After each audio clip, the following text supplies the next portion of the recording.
सिता जटा पशुपते चन्द्रसितो मूर्धने सोऽयं सर्वसितो ददातु विभवं पापक्षयं सर्वदा नान्यातृषा पशुपते हृदि मे त्वदीये चित्तं वहामि चरणे पशुपाशनाशिन्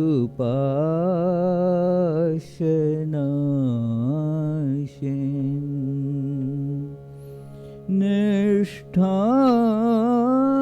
प्रदेहि परमां त्वयि ब्रह्मरूपे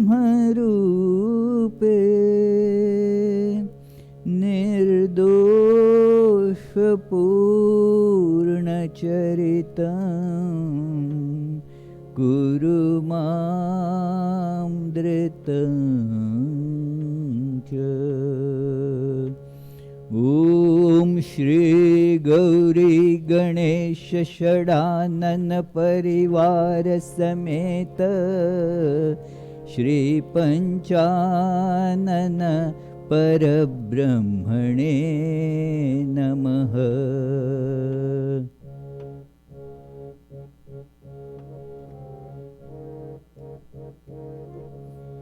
ॐ नमः शिवाय शान्ताय शङ्कराय नमो नमः।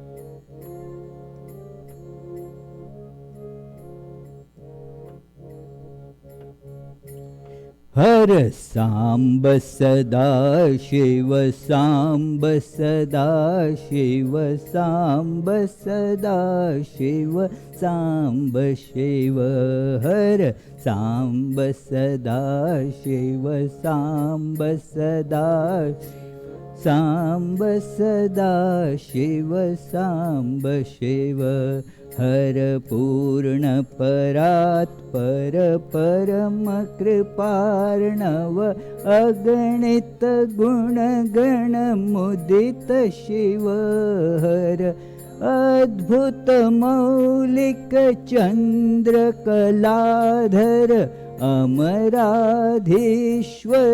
गिरीश शिव हर पुरुष पुरातन ब्रह्म सनातन स्वानंदामृत मत्त शिव हर सांब सदा शिव सांब सदा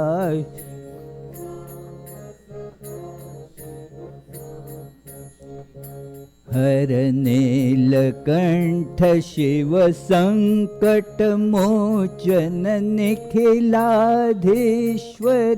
सकल शिव हर अमित गुणार्णव चंद्रेश्वर शिव अचल निवास सुरेश शिव हर सुर नर सेवित श्री हरि पूजित इंद्राद्यर्थित जनक शिव हर सांब सदा शिव सांब सदा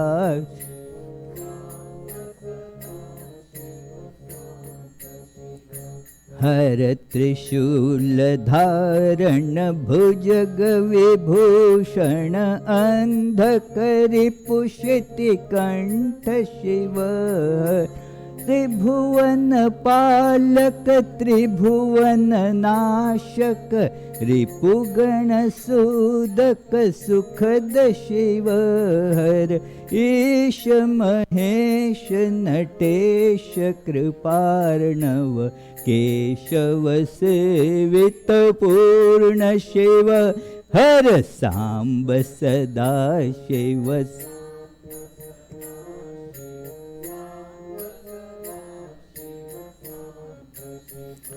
हर मायाधीश्वर नटन मनोहर अखिल जनाश्रय श्रेष्ठ शिव हर शंभु त्रिलोचन मौलि विभूषण धनुजन विनाशन भयद शिव हर कलिमलनाशन शिव पंचानन रावण सेवित वरद शिव हर सा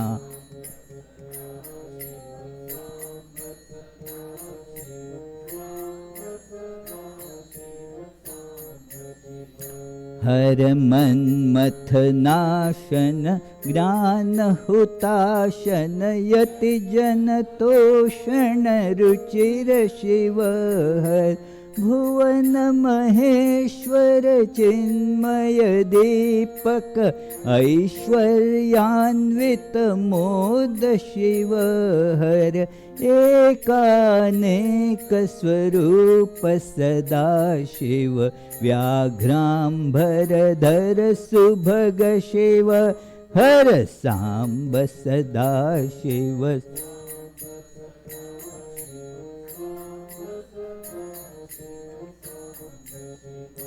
हर हृदय विकासन मतिमलनाशन फणिगण भूषण मधुर शिव हर त्र्यंबक भार्गव पूजित शंकर मोह विनाशक बोध शिव हर रामरणादि विनाशन तोष विवर्धन शुभद शिव हर सांब सदा शिव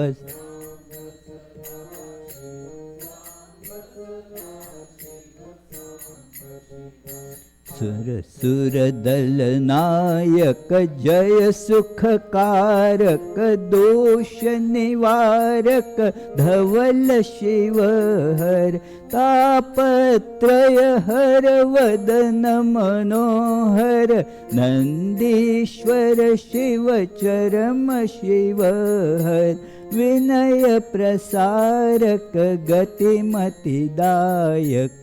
वीर शुभ साधक सतत शिव हर सांब सदा शिव सांब सदा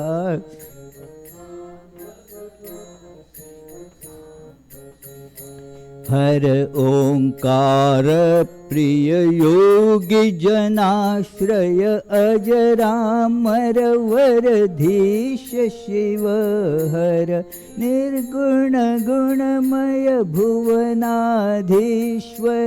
निज जन पालक सौम्य शिव हर करुणा सागर शांत सुधारणव साधक हितकर वंद्य शिव हर सांब सदा शिव सांब सदा शिव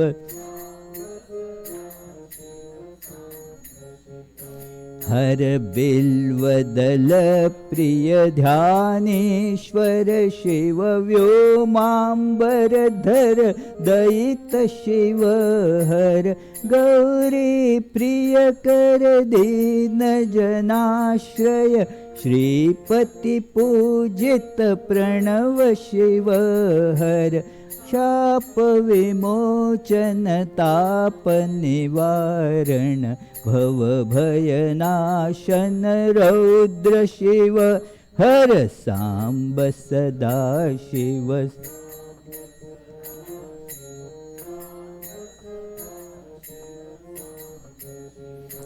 हर कामेश्वर शिव नटराजेश्वर श्री परमेश्वर भव्य शिव हर स्वानंदामृत वर्षक शंकर अगतिमिरान्तक सूर्य शिव हर अन्तक शासन घातक भञ्जन पुरुष निरञ्जन भूप शिव हर साम्ब सदा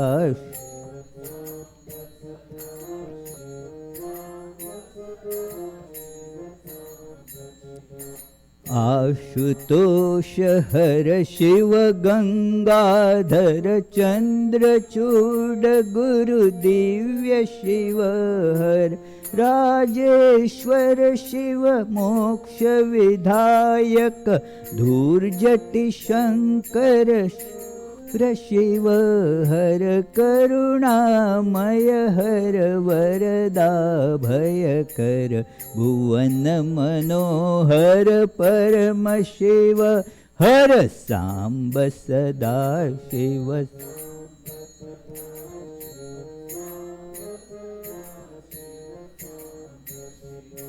हर स्थावर जंगम सकल विलक्षण शोक निवारण पूर्ण शिव हर गिरिजापति गिरिजेश जटाधर शशांक शेखर योगी शिव हर कुहक विघातन पातक नाशन मदन मर्दन वीर शिव हर सांब सदा शिव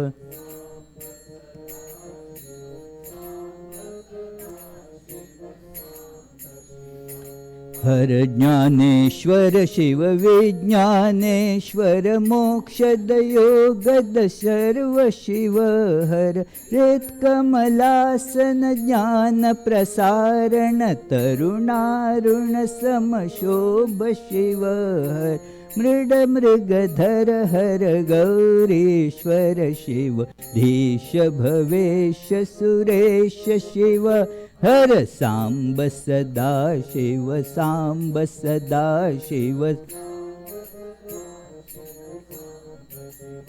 हर नाग चर्मधर नागेश्वर हर ईश चिदंबर ज्येष्ठ शिव हर गेश्वर हर योगी जन प्रिय योग विदांवर श्रेष्ठ शिव हर ओंकारेश्वर व्यापक निर्मल धवल हिमाचल व्यास शिव हर सांब सदा शिव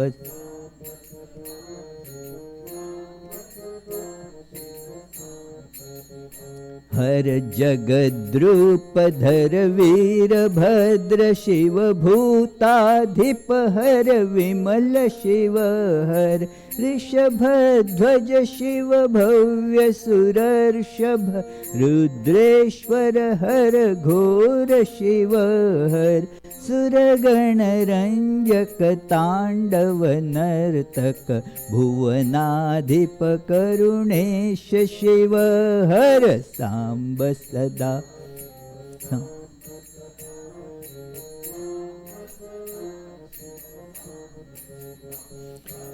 विलेपन चंड विनाशन भास्वर लोचन भगद शिव हर निरुपम निष्कल वागीश्वर शिव दर्प विमर्दक काल शिव हर प्रेम सुधार्णव प्रमथाधिप हर भीत जना भय बलद शिव हर सांब सदा शिव सांब सदा शिव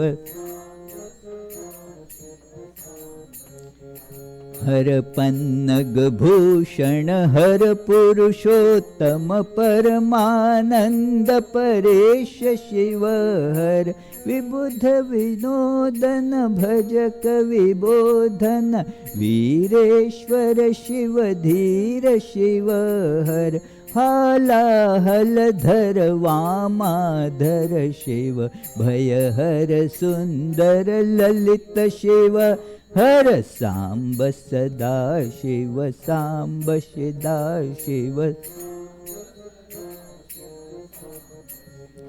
हर कालीश्वर शिव काल महेश्वर कैलासेश्वर सदय शिव हर अर्धनटेश्वर पूर्ण महेश्वर शांति सुधाकर शरभ शिव हर संसारार्णवतारक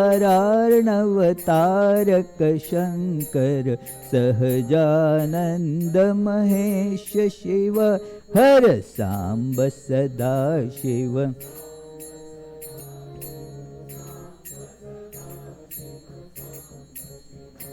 हर राम रव प्रद रामेश्वर शिव राघव पूजित रम्य शिव हर शुपतास्त्रद किरात मदहर अर्जुन सेवित शरण शिव हर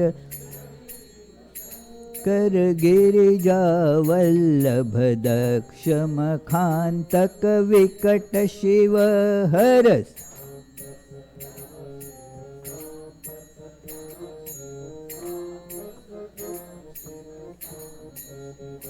हर राम कृष्ण प्रिय त्यागीश्वर हर मंगल कारक बोध शिव हर चक्र सुदर्शन दायक तारक हर कृष्णेश्वर तत्व शिव हर लावण्येश्वर शरधर नटवर लावण्यामृत लसित शिव हर सांब सदा शिव सांब सदा शिव हर विवेक भास्कर ज्ञान कलाधर जड़तम नाशक द्रव्य शिव हर सर्वज्ञेश्वर गुरु स्मर हर भव चिन्मय रूप चिदीश शिव हर आदिगिरीश्वर भक्त जनोद्धर वह्नि भानु शशि नेत्र शिव हर सांब सदा शिव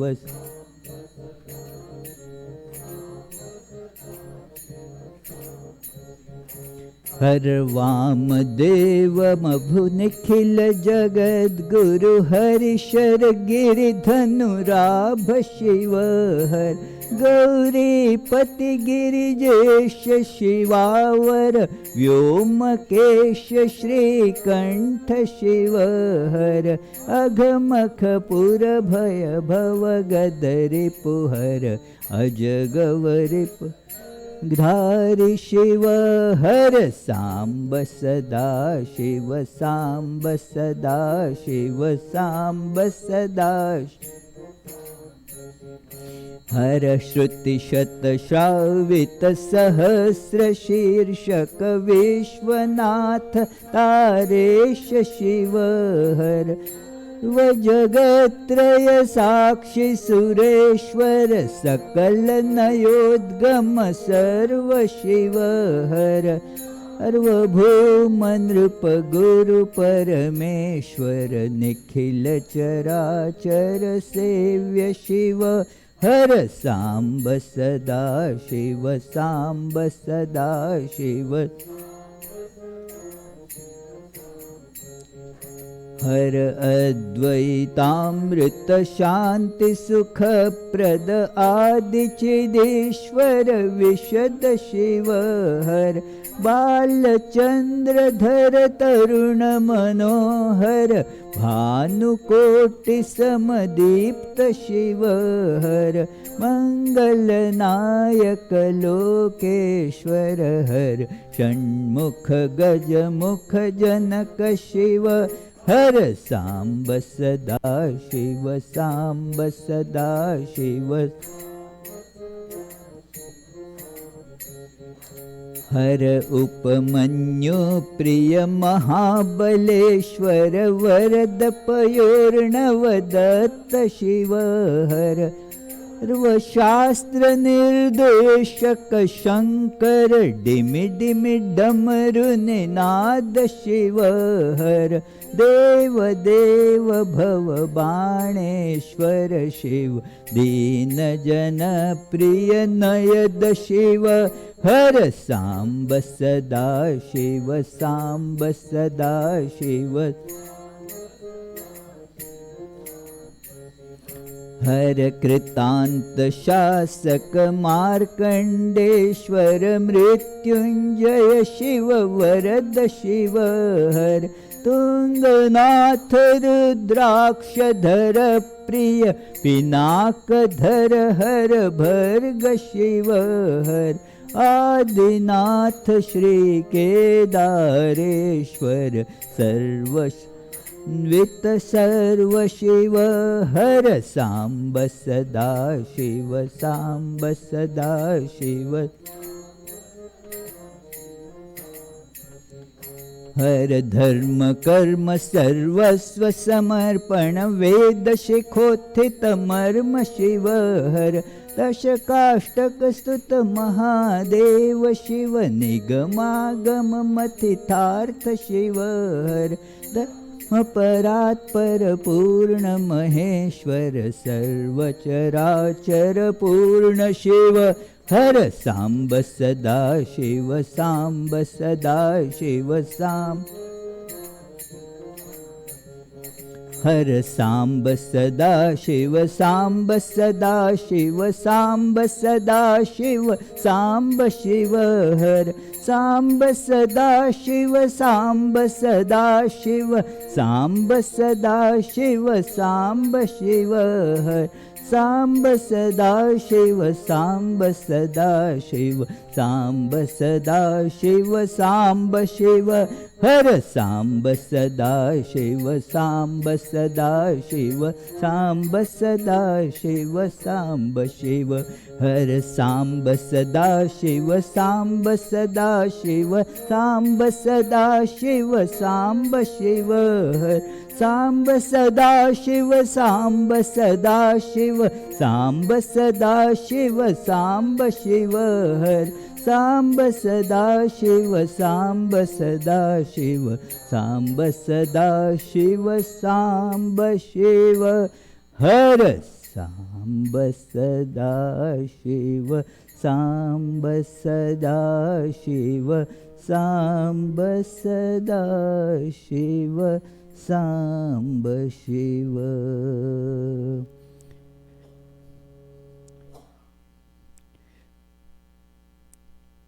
प्रणाम। ओम नमः शिवाय शांताय कारणत्रय हेतवे निवेदयामि चात्मानं त्वं गते परमेश्वर।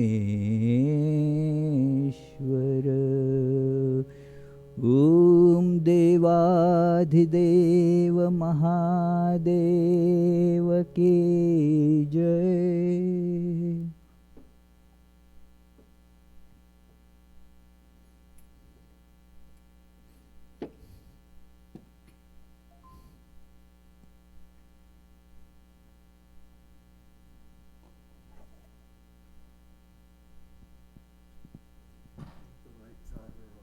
On today.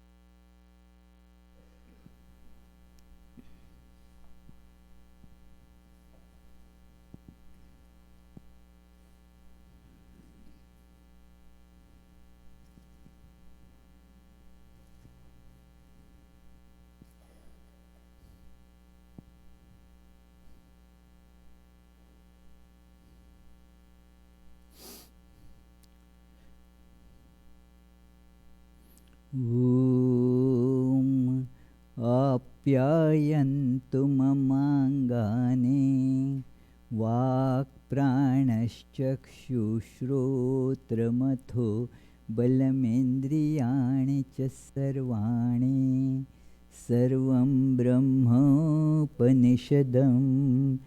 माहं ब्रह्म निराकुर्यां मा ब्रह्म निराकरोत् अनिराकरणमस्तु अनिराकरणमेस्तु तदात्मनि निरतेय उपनिषत्सु धर्मास्ते मयि सन्तु ते मयि सन्तु। ॐ शान्ति शान्ति शान्तिः। May all my limbs attain strength. May the body, mind, all the sensory and motor organs become efficient and powerful. All is verily the one without second, absolute, all-pervading reality, which is bliss itself. Let me never deny this truth of oneness. May this truth never reject me either. May all the virtues necessary to experience this truth be with me.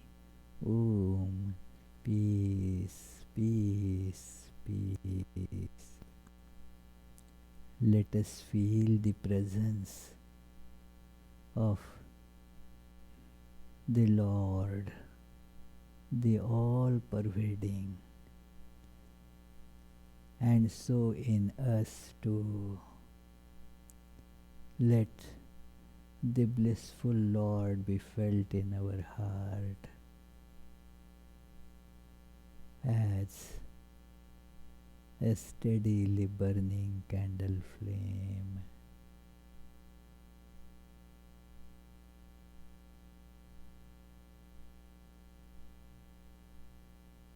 Holding on to this presence of Lord in the heart, we detach, disconnect from the unreality of body and mind,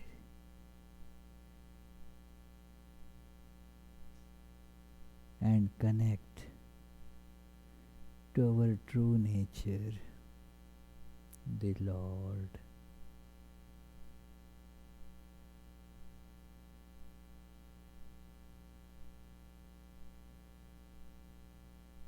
With this, let us begin the discussion on the stories of Srimad Bhagavatam. The book is wonderful book, great treatise, and as I am studying for this class, it is a blessing, because although I am not going to tell everything, especially all the philosophical discussion that goes on, it is very, very special, and being a devotional text and yet rooted in the non-dual system of Vedanta, and yet harmonizing all different schools within it.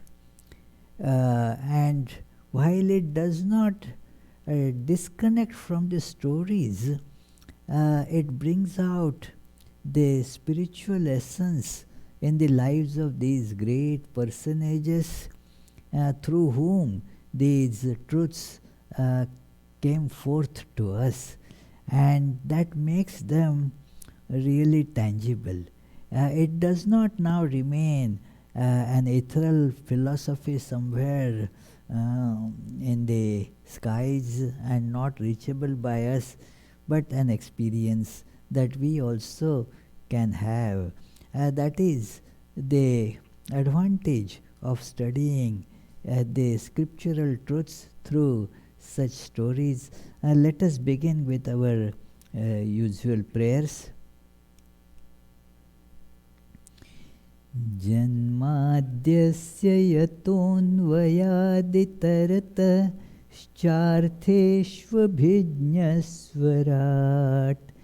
tene brahmahridaya adikavaye muhyanti yat surayah tejo varimridam yatha vinimayo yatra trisargo mrisha dhamna svena sada nirasta kuhakam satyam param dhimahi.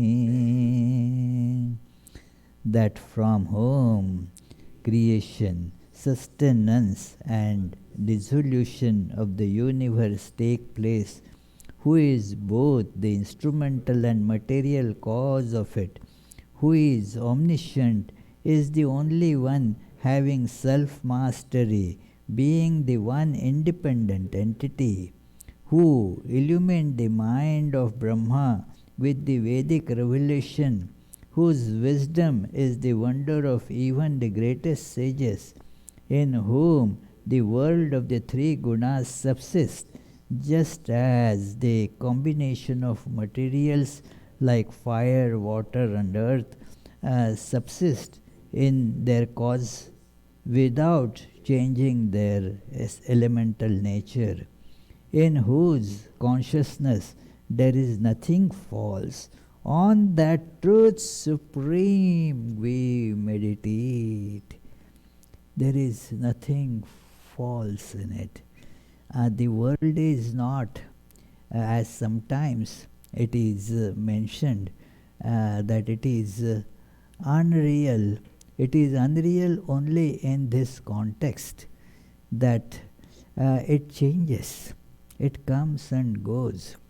But then, this is, as we were reading early this morning in Swami Vivekananda's inspired talks, after our morning prayers, we read that it said that the snake and rope, yes, when you see where there is actually a rope, you see a snake by that visual deception.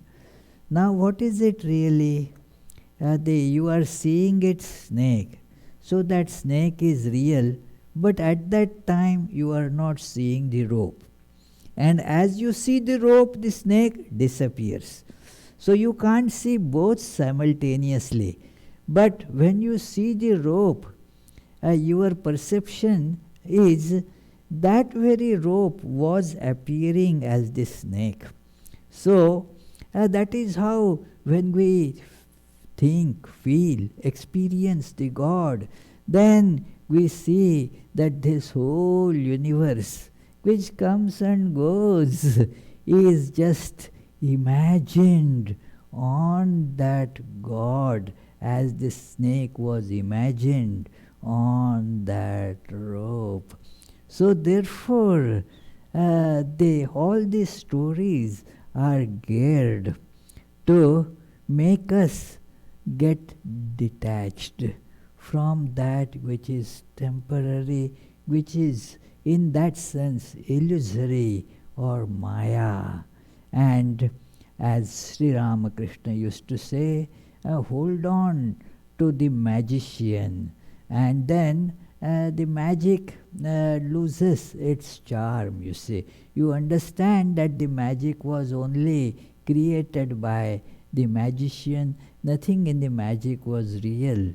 So that makes us free from the terrible clutches and the sufferings of this world, friends.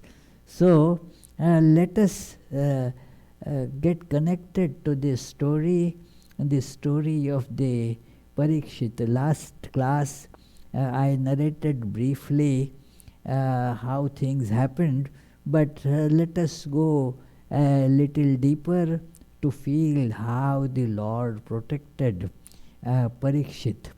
There was, if you recall, there was this terrible weapon, Brahmastra, released by Ashwatthama. He committed a ghastly, cruel act of killing the 5 children of Pandavas, thinking that they were Pandavas. But they were not. Pandavas were elsewhere, Pandavas and Draupadi, and these 5 children got killed by him while they were asleep. In the sleep, against the set and mutually agreed rules of the war, he entered their tent and killed them.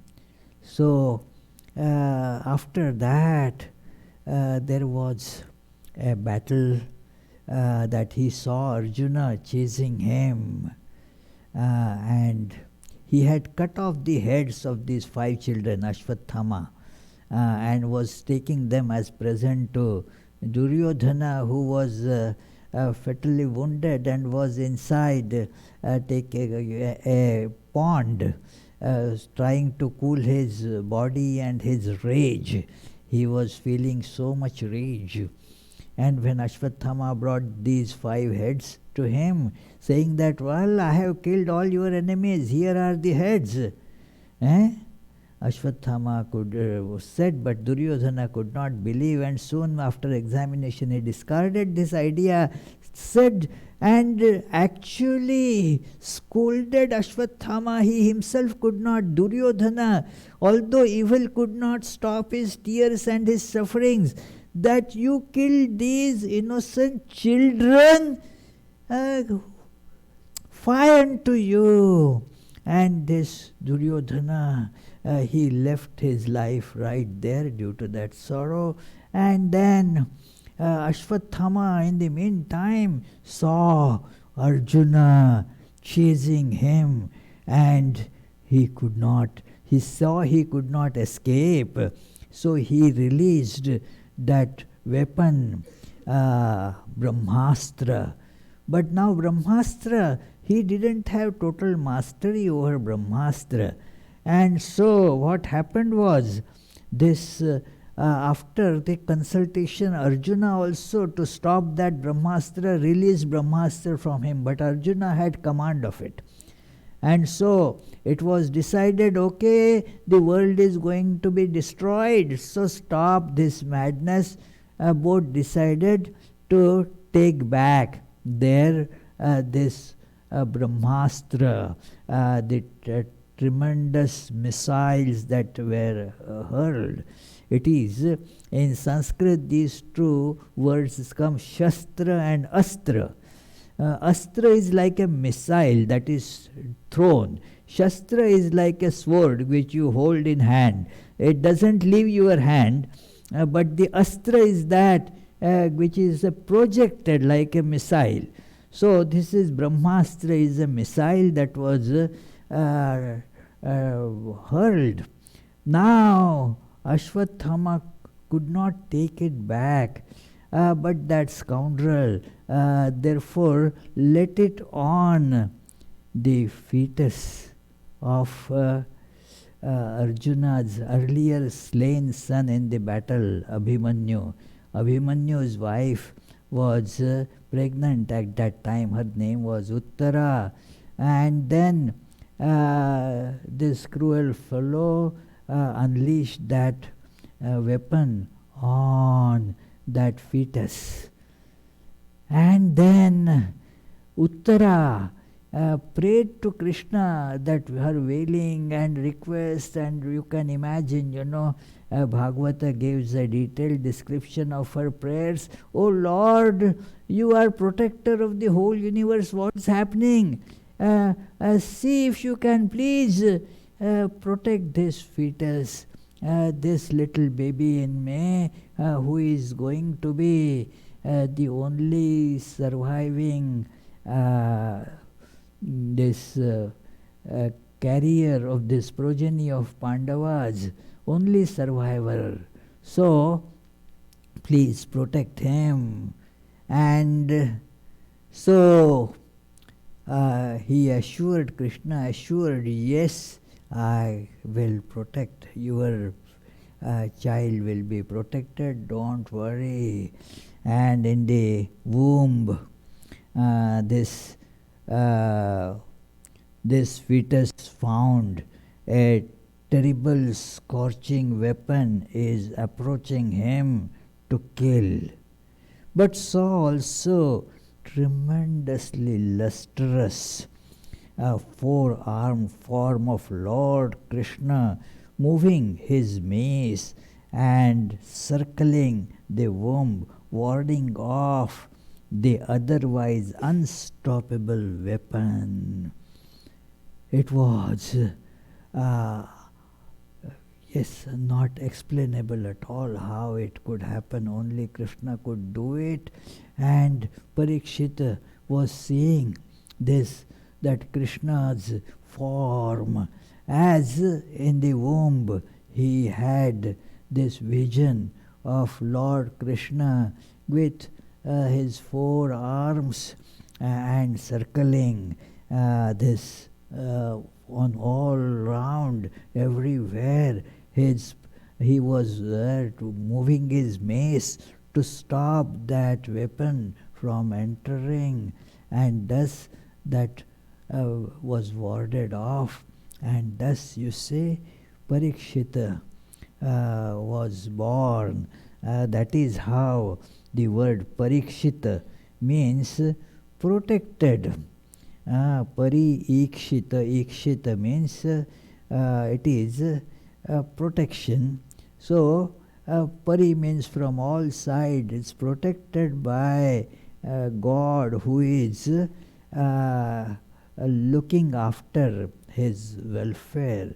So he was thus blessed with the vision of God. Right as you see, in the fetus. It is in India there are many such stories in Mahabharata and all, where the education was taken while the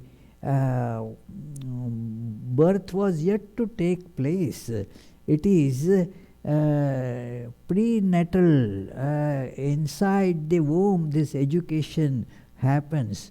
And it is true, it happens. Even now the modern science also supports this idea, because the formation of the brain mainly happens within the womb itself. And many things therefore are given, the impressions given at that time are therefore they stay there with the baby. Therefore, the would-be mothers are advised to keep always a holy atmosphere, recite all the divine hymns, practice devotion, austerities, and so that these good impressions get transmitted to the fetus, to the newcomer. So, and then they stay. Because they get embedded right in the what is it called, right at the level of the processor building, so it stays there. So therefore, even in Mahabharata there is the story of Parikshit's father Abhimanyu learning how to break through this chakra vyuha, this cyclic formation, or whatever the English word you may think of it, of the army, which is considered impenetrable. So Krishna was telling Abhimanyu's mother Subhadra that how this particular formation can be broken through.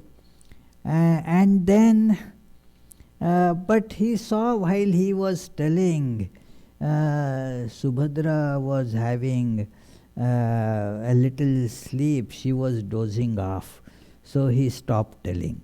So only half part got told, how to penetrate, but not how to come back. That was not told. And so, but Abhimanyu remembered that part. And so that during the terrible, the war was raging, and Bhishma, the first general of Kauravas, has already been slain, and the new general has taken up Dronacharya. He was also likewise Bhishma, undefeatable and impossible to defeat in war. He had already said, there is nobody who can defeat me when I am standing with all weapons and fighting the war. Nobody has in the world has power to defeat me. And he had that day decided to make a formation, that cyclic formation. Only Arjuna amongst the Pandavas knew how to break through it. But they had made a strategy in such a way that Arjuna was taken away fighting war with somebody else. And thus, now what is to be done? All Pandavas remaining Pandavas were going to get caught and killed. So Abhimanyu said, well, I know I have learned how to break through. And as I break, you all follow, and then we will destroy it. But that was not going to happen. He alone could go in, others could not penetrate, and he got killed after going in. He broke in, but then got surrounded by others and the other army, and then that I don't want to go into that story anymore. But what I want to point out is that even in the fittest, this knowledge can be imparted while still the baby is not out of the womb. So here Parikshita therefore lived a life of devotion.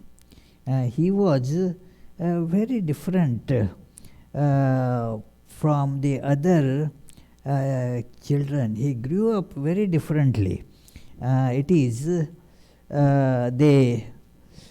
He learnt everything, but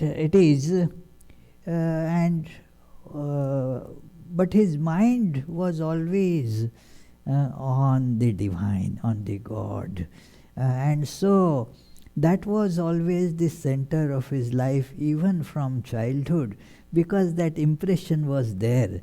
Parikshita grew up, and as he grew up, other incidents were happening in that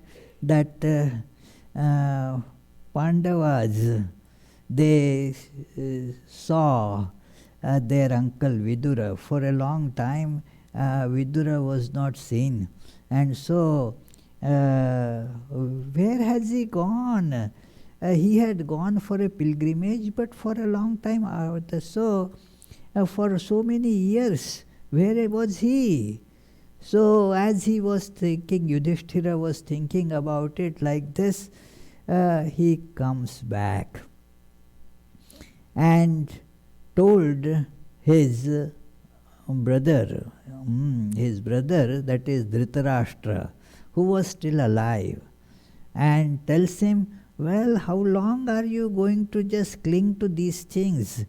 You have become old, all your sons have been slain, and you are just surviving on the pieces thrown by these Pandavas. What is this? Is it life? And why? What for?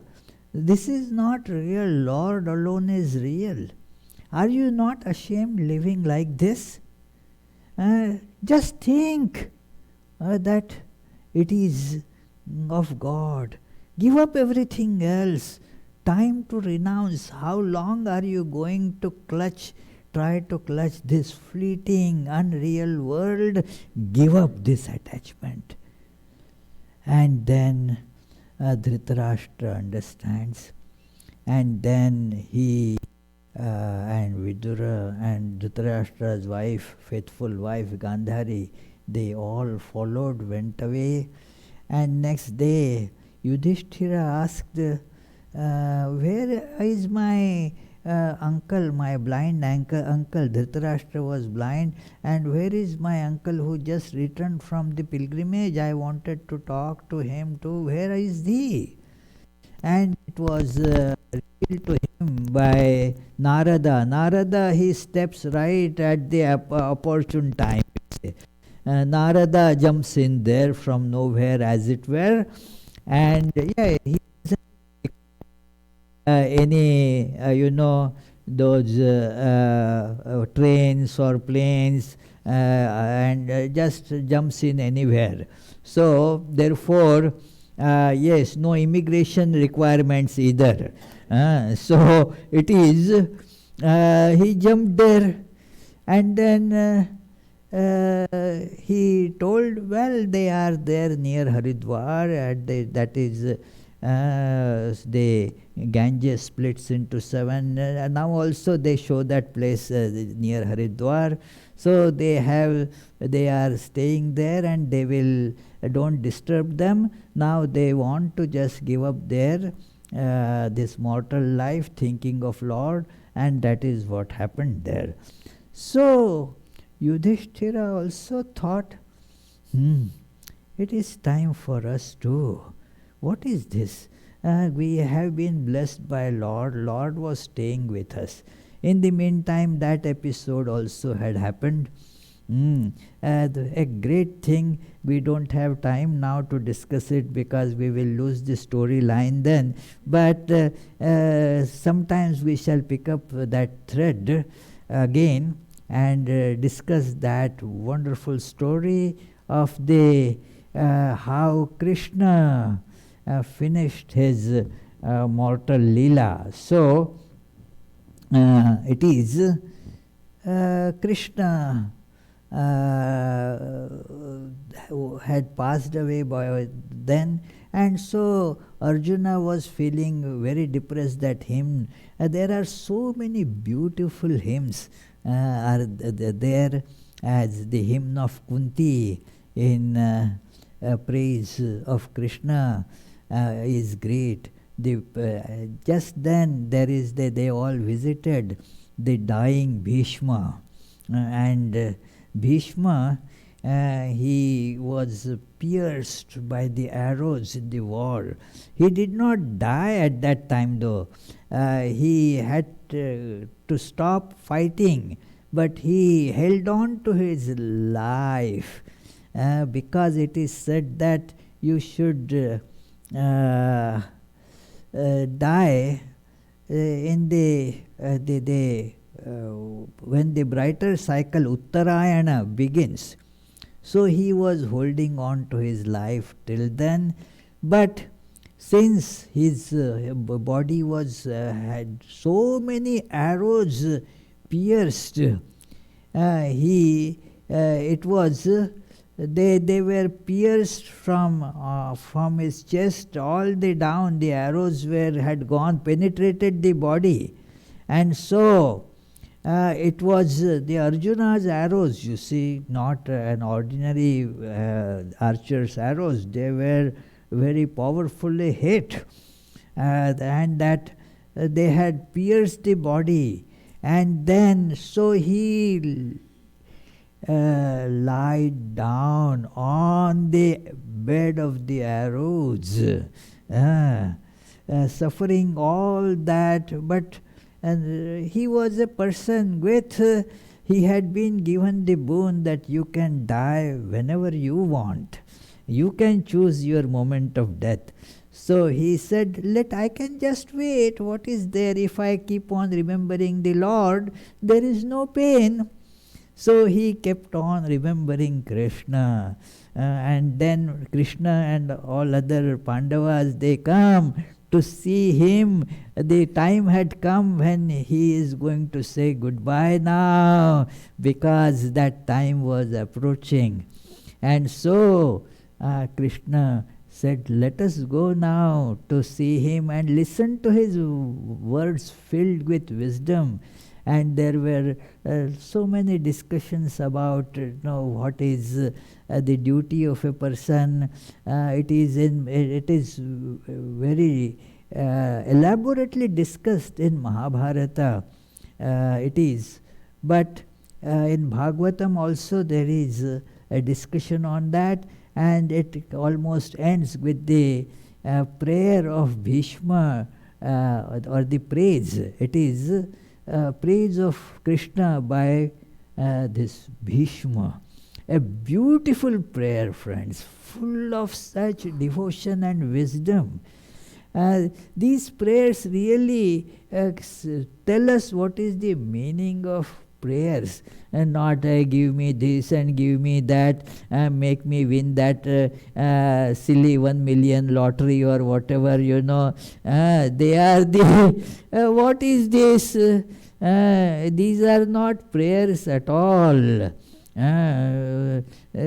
So these the real prayers, that, well, Lord, I am just remembering you, that's it. And then while looking at the Lord, Bhishma gives up his body, and the Pandavas, who were his grandchildren, so they came back full of this great lessons of life received from Bhishma. And then all that they still continued. They till Parikshit came of age.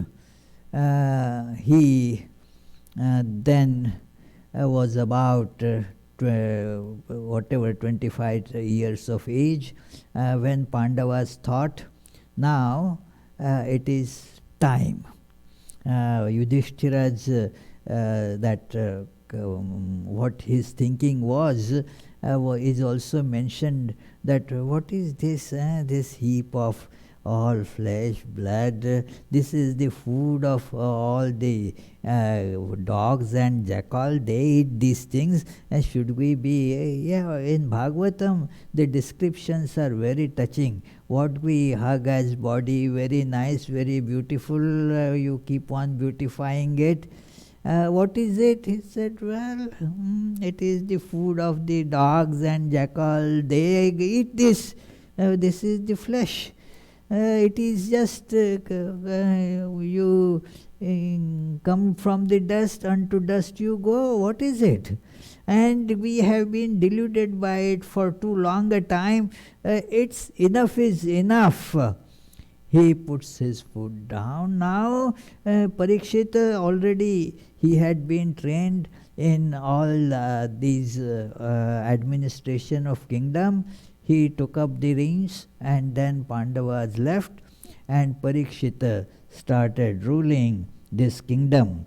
Parikshit performed the duties of the ruler with great care. A very peaceful period of rule on earth. Everything good prospered, everything evil declined. Then happened the incident in the hermitage of sage Shamika. It is that even the best and very moral people, very thoughtful people have lapses, you see. And so we spoke about that last time, that so I will not repeat that. It is he went there for hunting and got terribly thirsty, hungry, dejected, and in that mood he got into the hermitage of this sage. This sage was in that samadhi, was not aware who is coming, who is leaving, had no outer consciousness at all, and his hair all was covering his face and body. The description is there that a some animal skin was wrapped around him, and then he was seated there. The king was not offered the customary, etiquettes that welcome, a seat, and nobody was there to welcome him. He thought it as a deliberately inflicted insult. Our mind keeps on, making out, putting the spins on the facts. There is a fact that he has entered there, and the sage was in deep samadhi, didn't notice him. That was the fact. But then the mind puts lot of spins, It is, they must be, it is like that. So many things happen in life. We put all unnecessary, these imaginary mental spins on the facts, and thus cause problems for ourselves and for the others as well. Imaginations. So that, that fellow didn't come to see me. He was to come at 5 o'clock, didn't come. Must be plotting against me. This very fact suggests that these people, and then once you start it, a lot of imaginary fuel gets added to it. It just becomes an inferno. So likewise, in that king who was otherwise a very well restrained person, had full knowledge of the etiquettes, manners, and the state of samadhi, how to behave in a hermitage, everything was known. But then he was in that state, and so he left the hermitage. There was a dead snake. He put that snake around the body of this king, body of this sage, that as if it is a garlanded him with that dead snake. And then the very bright and powerful, austere son of this sage, he saw, my father is being insulted by the king like this. Fie unto him. Well, he flew in a rage. And in a rage, you do not think what is proper. This child also flew in a big rage. You don't understand. You lose all the sense of proportion. And then it was a bit transgression on the this part of the king. But that doesn't warrant a death penalty, It is, so it is, but when you get angry, yes, somebody might have, pickpocketed you, your some money lost. But then my money was stolen. Let him, this fellow, if I catch him, I am going to kill him. So it is, the proportions are all lost. So he said, on the 7th day, a big snake, Takshaka, is going to kill this king on 7th day. And as he was shouting, the sage came out of samadhi because of all this noise. And he said, what happened? Then the son told that what happened, that I gave such a curse to that king who, look what that king has done. Are these kings? They are supposed to be protectors of us, and they should respect us, they should be bowing down to sages, and instead what he has done, look at that. I cannot tolerate this kind of insult, and therefore I said this. The father scolded the son. Ah, what a disproportionate punishment you have handed over to him, this king. Ah, it is wrong, completely wrong. You know, if the king loses life, there will be no upcoming, the another king coming will be so difficult. It is, and so many problems will come in the all that. A state where there is no ruler, lack of rulership will make everybody behave in their own way. There will be all the lawlessness and so forth, and we will be responsible for that. Remember, we will incur all that karma of whatever theft goes on, whatever because of lawlessness, whatever happens. Because there is no king, other enemies can attack the kingdom. All that we will be liable, you will be liable for that. Do you understand? Because you caused the death of the king for a minor offense. But here the king repents that, oh, that was very wrong of me to do this. But anyway, this means that I got this curse and I welcome it. I deserved this.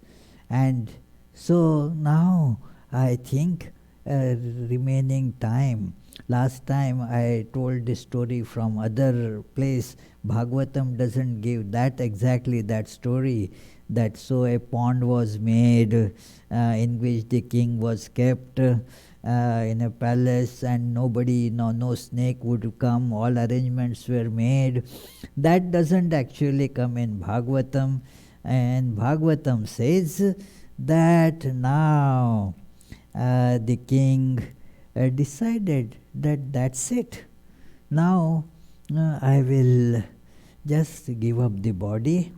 He decided to make his son Janamejaya, whose story is again an amazing thing. We will see some other time. That it is that he was installed as king there. He was and then Parikshita gave up everything and just remembered that God alone is real. The love and the vision of the Lord that he had seen in the womb again came up before him, and he came on the south bank of the Ganges and sat there, and immediately lots of these gods and sages from all over rushed there to see this pious king, this great devotee of Lord, giving up his body. They did not want to go away from there. For 7 days they decided that they will also camp right there.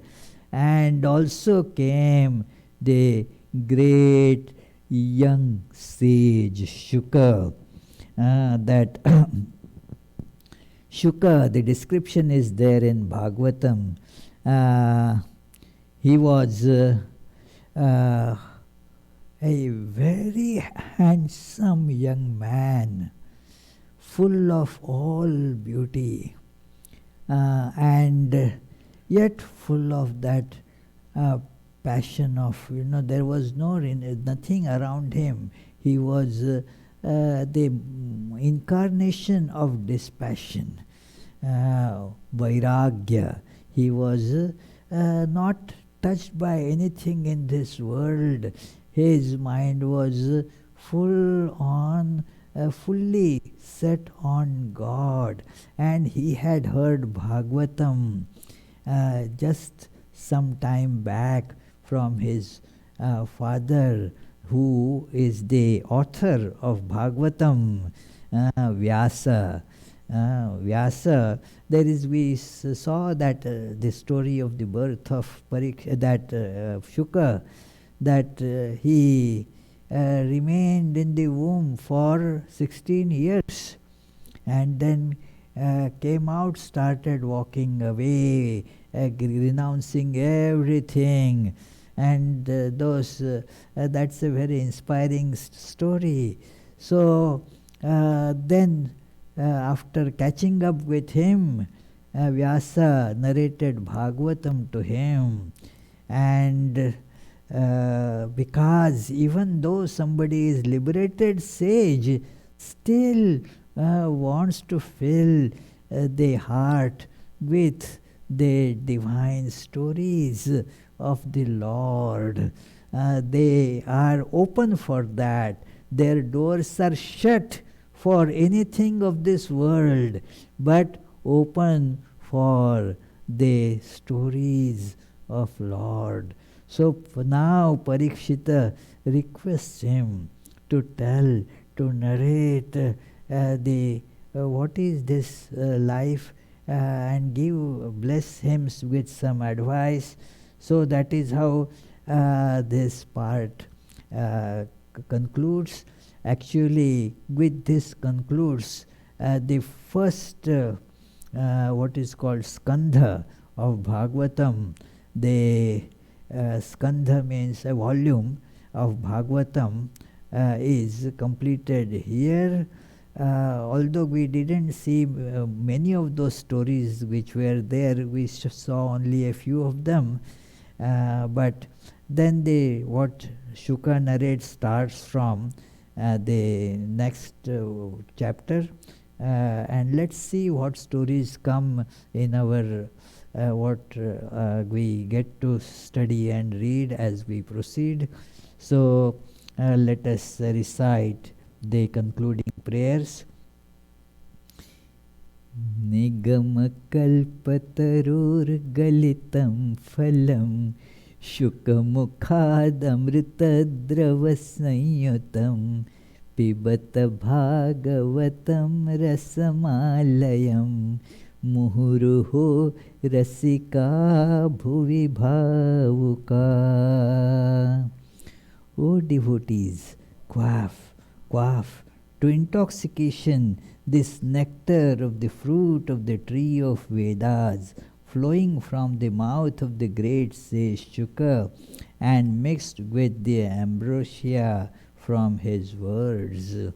So this is the story that we saw. This is Bhagavatam coming from Shuka. There is this pun on this word Shuka there. Shuka means parrot also.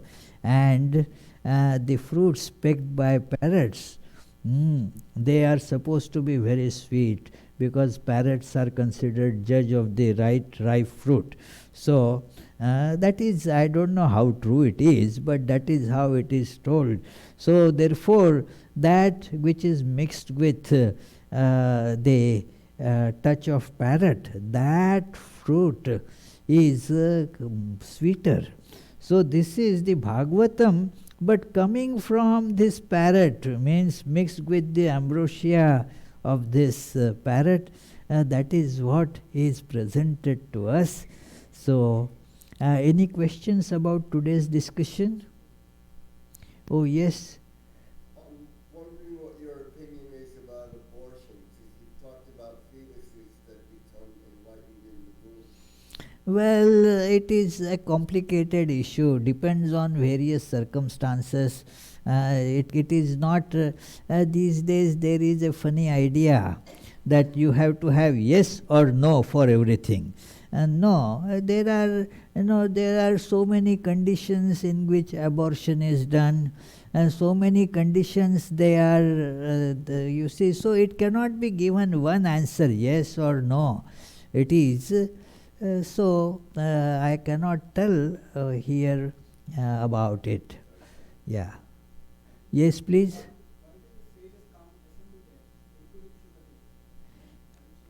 Well, why? Because they wanted to be with King Parikshit. Like they got the news that he is going to be killed, he is going to die on seventh day. So, like people go to see somebody in the last days. So they all assembled there for that purpose, and they knew that he is such a pious person, full of devotion for Lord.